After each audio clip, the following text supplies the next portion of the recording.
క్షమించమని కోరుకుంటూ ఇప్పుడు పెద్దలు పిసిసి ఉపాధ్యక్షులు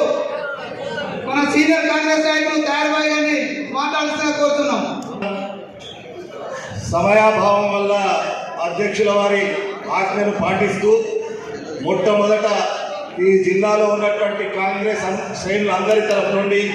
మనకు శాసన మండలిగా మహేష్ కుమార్ గౌడ్ గారిని, అదేవిధంగా ప్రభుత్వ సలహాదారుగా ఎస్సీ ఎస్టీ బీసీ మైనార్టీల సంక్షేమం కొరకు పాటుపడే పెద్దలు షబ్బీర్ అలీ గారికి మన అందరి తరఫున ఒకసారి చప్పట్లతో ముఖ్యమంత్రి గారికి ధన్యవాదాలు తెలియజేయవలసిందిగా కోరుకుంటూ, అదేవిధంగా ఈ వేదిక ద్వారా ముఖ్యమంత్రి గారిని ప్రభుత్వాన్ని కోరేది ఒకటే,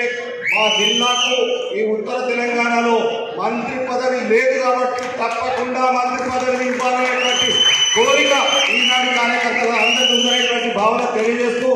తెలంగాణ ఏర్పడిన తర్వాత కాంగ్రెస్ ప్రభుత్వం ఏర్పడ్డది. అది మన అందరి కష్టాల వల్ల ఈ రాష్ట్రంలో ప్రభుత్వం ఏర్పడ్డది. రేపు జరగబోయే లోక్సభలో కూడా నిజామాబాద్ లోక్సభను సోనియా గాంధీ గారికి అంకితం చేస్తామనే ప్రమాణంతో ఇక్కడి నుంచి కార్యకర్తలు వెళ్ళవలసిందిగా కోరుకుంటూ, పెద్దలు సుదర్శన్ రెడ్డి గారికి, పెద్దలు మాండవ వెంకటేశ్వరరావు గారికి, నరసారెడ్డి గారికి, లలిత గారికి, గంగాధర్ గారికి, అనిల్ గారికి, అదేవిధంగా జీవనన్న గారికి, ముఖ్యంగా నా వేదిక మీద ఉన్నటువంటి సునీల్ గారికి, వినయ్ గారికి, ఫ్రంటల్ ఆర్గనైజేషన్ సోదర సోదరి అందరికీ కూడా ఒక్కసారి